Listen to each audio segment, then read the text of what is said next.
खोल दो बबुआ पढ़ के आ गिलन का पढ़ल है बेरा हो का पढ़ल है मैं बताओ है तक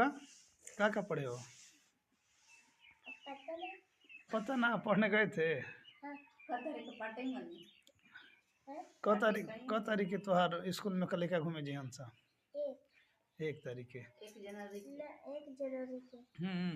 जनवरी स्टार्ट हुई तब बबुआ के जल्दी खाना दे दो बबुआ के खाना दे दो बबुआ फिर ट्यूशन पढ़े जाए ना हैं सीधा पढ़ जाओ बैठ के खोलवाला ताकत रहने दो पढ़ लेना लड़की अब आया लड़का तो देखिए आप लोग हमारे लड़का नहीं है लड़की है हमारा छठवा जाया ना हमारे बेटी ना